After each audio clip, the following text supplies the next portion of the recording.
सम्मानित साथियों, सर हृदय आपको प्रणाम करता हूं। ईश्वर से आपके कुशल होने की कामना करता हूं। आज दो मुख्य बिंदुओं को लेकर आपके सामने आया हूं और दो मुख्य बिंदुओं में आप सभी लोगों को याद होगा कि आज से कुछ दिनों के पहले भारत की केंद्र सरकार ने, प्रधानमंत्री नरेंद्र मोदी जी की सरकार ने 68,607 करोड़ रुपए का लोन मेहुल चोकसी, नीरव मोदी, विजय माल्या ऐसे कई अरबपति खरबपति कारोबारियों का ऋण जो उन्होंने बैंक से लिया था, उस ऋण को भारत की सरकार ने, भारत की केंद्र सरकार ने उस ऋण को माफ कर दिया। इसका मतलब यह हुआ कि अब आने वाले समय में उस ऋण का भुगतान जो आपके हमारे टैक्स का पैसा है, जो पैसा भारत की केंद्र सरकार टैक्स के माध्यम से हम लोगों से वसूलती है और जो एक चैनल के माध्यम से बैंकों के पास जाता है और व्यापारी व्यापार करने के लिए बैंकों से कर्जा लेता है, और इन जैसे बड़े लुटेरे व्यापारी जब बैंकों से कर्जा लेते हैं और बाद में इनके मिली भगत के कारण, नेताओं मंत्रियों के साथ में इन लोगों की मिली भगत होने के कारण ये उस कर्ज को वापस नहीं करते हैं और उसको बट्टा खाते में चढ़ा देते हैं, तो इससे अंततः नुकसान आपके हमारे जैसे छोटे व्यक्तियों का, गरीब तबके के लोगों का, मध्यम वर्ग के लोगों का नुकसान है। भारत की संसद जब पिछले साल जब संसद का सत्र चल रहा था, तो हमारे कांग्रेस के पूर्व अध्यक्ष श्री राहुल गांधी जी ने भारत की संसद में हमारे वित्त मंत्री जी से सवाल पूछा। सवाल में उन्होंने कहा कि आप संसद को ये बताएं, आप देश को ये बताएं कि 50 ऐसे कौन से लुटेरे हैं जिन लोगों ने भारत में बैंकों का कर्जा नहीं चुकाया। तो उस वक्त भारत के वित्त मंत्री ने हमारे राहुल जी के सवाल का जवाब नहीं दिया और उसको टाल दिया। एक आरटीआई के जवाब में अब कुछ दिनों के पहले यह खुलासा हुआ है कि आरबीआई ने यह कहा है कि किन किन लोगों का कितना कितना ऋण माफ कर दिया गया है। ऋण माफ करने का अर्थ यहां पर यह है कि अब उन लोगों को ऋण नहीं भरना है। मैं आपको कुछ लिस्ट मैंने निकाली है और मैं कुछ लोगों के नाम मैं आपको बताना चाहता हूं। टाइम्स ऑफ इंडिया की खबर या कई हिंदी अखबारों की खबर के मुताबिक भी ये चीज आपको बड़ी आसानी से पता चल सकती है। मैं आपको कुछ नाम पढ़ के बताता हूं। REI एग्रो नाम की एक कंपनी है जिसका 4314 करोड़ रुपए का ऋण मोदी जी ने अपने दोस्तों के लिए माफ किया। विंसेंट डायमंड का 4076 करोड़ रुपए का ऋण माफ किया। रोटोमेक, आपने सुना होगा, रोटोमेक के पेन आते थे पहले, उस कंपनी का 2850 करोड़ रुपए का ऋण माफ कर दिया गया। कुडोस केमिल लिमिटेड का 2326 करोड़ रुपए। पतंजलि जो कि बाबा रामदेव की कंपनी है, 20,000 करोड़ रुपए का जिसका नेटवर्थ है, ऐसी कंपनी के 2212 करोड़ रुपए हमारे प्रिय प्रधानमंत्री जी ने माफ कर दिए। विजय माल्या जो किंगफिशर एयरलाइंस के मालिक थे, उनके 1943 करोड़ रुपए माफ कर दिए गए। इस लिस्ट में 9वें नंबर पे हैं विजय जी।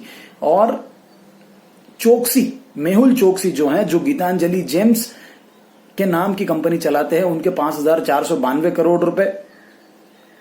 डेक्कन क्रॉनिकल के 1915 करोड़ रुपए। और मेहुल चोकसी की दो और कंपनियां, जिली और नक्षत्र। हम सब जब आज से कुछ साल पहले टीवी देखते थे तो नक्षत्र करके एक हीरे का ऐड आता था। आप सभी लोगों को ध्यान होगा, मुझे पता है कि जब हम पार्ले का ऐड याद रखते हैं तो हमको नक्षत्र का भी कहीं ना कहीं ऐड ध्यान जहन में हमारे जरूर होगा। तो नक्षत्र का वो ऐड, उस नक्षत्र कंपनी के 1109 करोड़ रुपए, इस तरीके से कुल मिला के 68,607 करोड़ रुपए भारत के अमीरों के पैसे को केंद्र के नरेंद्र मोदी जी ने माफ कर दिया। अब सवाल ये उठता है कि 2014 से लेकर आज तक भारतीय प्रधानमंत्री ने कुल मिलाकर 6,66,000 करोड़ रुपए माफ कर दी। हम और आप लोग जब बैंक से 50,000 रुपए का मुद्रा लोन भी लेते हैं ना, तो हमको वो मुद्रा लोन का किस्त समय पर भरना पड़ता है। अगर हम वो किस्त माफ कर देते हैं, सपोज आपने कोई हीरो होंडा की मोटरसाइकिल किराए पे खरीदी और उसकी 3400 रुपए की EMI, आप एक EMI माफ करके देखिए, आपका 500 रुपए पेनल्टी बना देगा, आपका चेक बाउंस हो जाएगा, आपका सिबिल खराब हो जाएगा।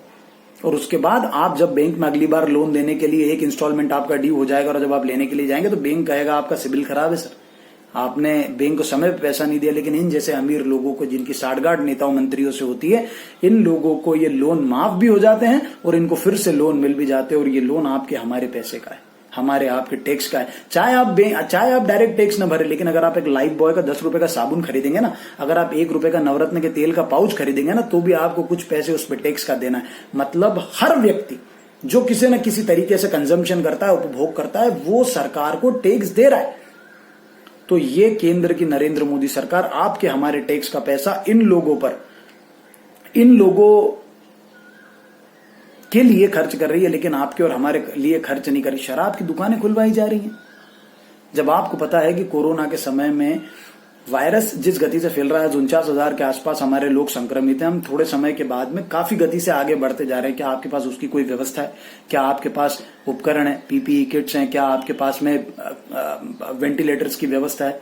ऐसी सब व्यवस्थाएं नहीं है। लेकिन आप 68 हजार करोड़ रुपए का लोन जब माफ करते हैं प्रधानमंत्री जी, तो मेरा गरीब, मेरे देश का गरीब, मेरे देश में रहने वाले ये छोटे छोटे मजदूर लोग, किसान लोग, इन लोगों की आत्मा दुखती है। क्या आपने इनके बारे में सोचा है? क्या आपने कभी सोचा है कि किसानों का कर्ज माफ कर दें? भारत की अर्थव्यवस्था इन चंद 50 पूंजीपतियों के भरोसे नहीं चल रही है। ये देश के गरीब किसान मजदूर और मेहनत मजदूरी करने वाले इंसान के बल पर आज देश की अर्थव्यवस्था चल रही है। आपको इसका ध्यान रखना चाहिए। पेट्रोल डीजल की कीमतों में वृद्धि आपने क्यों की? क्या आप बता सकते हैं? जब देश में कंजम्पशन नहीं है, जब देश में सब बंद पड़ा है, तब पेट्रोल डीजल की वृद्धि, और विशेष रूप से तब जब गल्फ कंट्रीज कह रही कि आप हमसे तेल लेके जाइए, हमारे पास बहुत है, पैसे बाद में देना। तब अगर आप हम लोगों से पेट्रोल डीजल की कीमतों में इस तरीके की वृद्धि कर रहे हैं, तो हम आपसे पूछना चाहते हैं, हम आम जनता है, हम आपसे पूछना चाहते हैं कि आप इस तरीके का काम आम जनता के ऊपर क्यों इस तरीके का बोझ डालना चाहते हैं? तो ऐसी और भी कई बातें। एक और महत्वपूर्ण बिंदु जिस पर मैं अपना ध्यान आप सभी लोगों की ओर आकर्षित करना चाहता हूं, ये 68,700 करोड़ रुपए के अलावा भी जो चीज मैं आप लोगों को बताना चाहता हूं वो ये है कि केंद्र की नरेंद्र मोदी सरकार 20,000 करोड़ रुपए सैंक्शन कर चुकी है सेंट्रल विस्टा प्रोजेक्ट के लिए। सेंट्रल विस्टा क्या है, मैं आप लोगों को बड़े आसान शब्दों में बता देता हूं। दिल्ली का एक इलाका है जिसको लुटियंस दिल्ली कहा जाता है। लुटियंस दिल्ली को एडविन लुटियन ने बनाया था। अब भारत की सरकार, प्रधानमंत्री नरेंद्र मोदी और गृह मंत्री अमित शाह की सरकार ये चाहती है कि 20,000 करोड़ रुपए आज कोरोना काल में, इस संकट काल में, जब प्रधानमंत्री हमसे 10 रुपए 100 रुपए भी इस पीएम केयर फंड के नाम से हम लोगों से मांगने के लिए कहते हैं, और ये कहते हैं कि आप पीएम केयर फंड में आप जितना भी राशि डालना चाहे आप डालिए, आप 100 रुपए डालिए, 50 रुपए, 10,000, 5,000, आप जो भी डालना चाहते हैं आप डालिए, लेकिन आप दीजिए, देश के लिए दीजिए। इन कोरोना संक्रमण के कारण जो समस्याएं उत्पन्न हो रही है उसमें सहायता करने के लिए दीजिए। ऐसे समय में अगर आप 20,000 करोड़ रुपए का इस तरीके का निवेश करते हैं, तो हम आपसे पूछना चाहते हैं कि आप इस 20,000 करोड़ रुपए का निवेश आप आज क्यों कर रहे हैं? क्या हमारे देश का संसद भवन गिर रहा है? क्या हमारे देश का राष्ट्रपति भवन गिर गया है? क्या हमारे देश का साउथ ब्लॉक, नॉर्थ ब्लॉक, जहां पर कई मंत्रालय हैं और सेंट्रल सेक्रेटरीट दिल्ली में लगता है, क्या वो टूट गया है, गिर गया है? क्या किसी तरीके का राजपथ से लेकर राष्ट्रपति भवन तक जिस तरीके का जो 3.2 किलोमीटर का रास्ता है, क्या उसमें कोई समस्या है? क्या आज उसको 2, 4, 5 साल के लिए नहीं टाला जा सकता है? क्या ऐसी क्या जरूरत आन पड़ी कि आप इस सेंट्रल विस्टा प्रोजेक्ट को आज लागू कर रहे हैं? हमारा आपसे यह कहना है प्रधानमंत्री जी, जब देश में नौकरियां जा रही है, अर्थव्यवस्था गिर रही है, तो भारत का नागरिक आज आपसे पूछता है कि आप राजस्व की बढ़ोतरी के लिए क्या कर रहे हैं? आप सप्लाई चेन को फिर से स्टार्ट करने के लिए आपके पास में क्या प्लान है? आप उन्मुक्त व्यापार चालू करने के लिए क्या करें? भारत से जो कंपनी अपना पैसा निकाल के कहीं और जा रही है, क्या उन कंपनियों के लिए आपके पास में कोई व्यवस्था है? रोजगार में आप वृद्धि कैसे करेंगे? 40 करोड़ देश के मजदूर आज बेरोजगार है, जिनके पास खाने करने के लिए कोई व्यवस्था नहीं है। आप उनकी व्यवस्था कैसे करेंगे? आपने कहा 80 करोड़ लोगों को हम देश में अनाज पहुंचाएंगे, क्या आपने उन लोगों को अनाज पहुंचाया? दूसरा सवाल मेरा आपसे यह है कि सेंट्रल विस्टा प्रोजेक्ट को आज आप क्यों लागू कर रहे हैं? दूसरा सवाल यह है कि बिडिंग प्रोसेस जो आपने सेंट्रल विस्टा प्रोजेक्ट के लिए 20,000 करोड़ रुपए के लिए आपने जिस आर्किटेक्चर जो गुजरात से हैं, आपने उनको किस आधार पर आपने उस प्रोजेक्ट का नक्शा बनाने के लिए आपने उन लोगों को तैयार किया? और क्या उसके लिए कोई ट्रांसपेरेंट प्रोसीजर नहीं हो सकता था? इस काम में इतनी जल्दी क्यों है प्रधानमंत्री जी?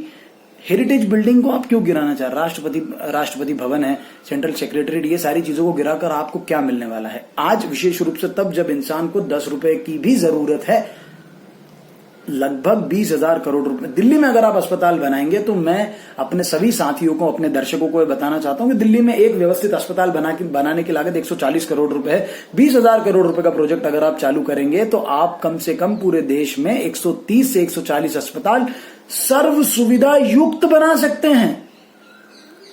इस देश में इंसान को हॉस्पिटलाइज होने पे फ्री चिकित्सा मिल सकता है। आप 7 लाख आईसीयू 20,000 करोड़ रुपए में खरीद सकते हैं, जो आईसीयू वेंटिलेटर है, 13 लाख के आसपास आप पोर्टेबल वेंटिलेटर्स खरीद सकते हैं। डायरेक्ट बेनिफिट ट्रांसफर, आज लोगों के पास में परचेसिंग पावर नहीं है, आज लोगों के पास में क्रय शक्ति समाप्त हो गई है। तो हम प्रधानमंत्री से पूछना चाहते हैं, प्रधानमंत्री जी, इस देश की जनता आपसे कह रही है कि हमको जिससे है वफा की उम्मीद, वो नहीं जानते वफा क्या है। और देखिए, ये जनता भोली भाली, आप इन लोगों को लूटने का, ठगने का काम आप अपने मित्रों के लिए मत करिए। आप इस देश की जनता ने आपको खुले दिल से वोट दिया है, तो आप इस देश की जनता के लिए काम कीजिए। मेरा आपसे निवेदन है कि आप इस देश की जनता के लिए काम कीजिए। ये देश के गरीब आदमी का पैसा है।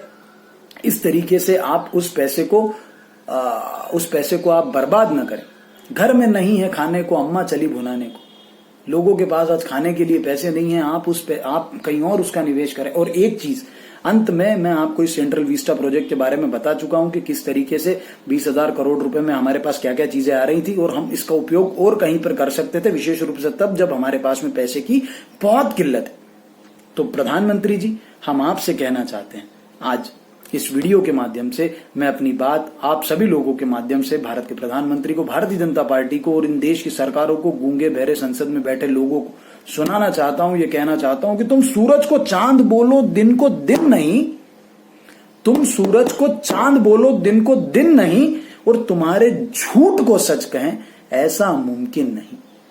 तो इन्हीं शब्दों के साथ मैं अपनी बात को समाप्त करता हूं। मैं आप सभी लोगों से भी चाहता हूं कि हमारी पार्टी हर समय भारतीय जनता पार्टी की सरकार के साथ है, लेकिन तब तक जब तक आप लोगों की मदद करेंगे। जिस तरीके से रेलवे ने आपको 151 करोड़ रुपए पीएम केयर फंड में दिए, और उसके बाद भी जब आप गरीब लोगों से रेलवे के टिकट वसूल रहे हैं, तो ये विडंबना का बात है।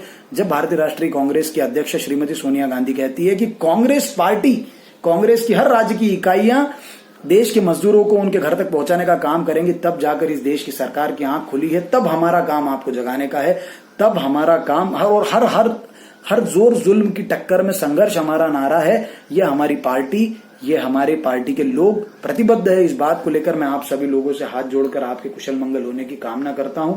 आप सभी लोगों को प्रणाम करता हूं। जय हिंद, जय भारत, जय कांग्रेस। धन्यवाद।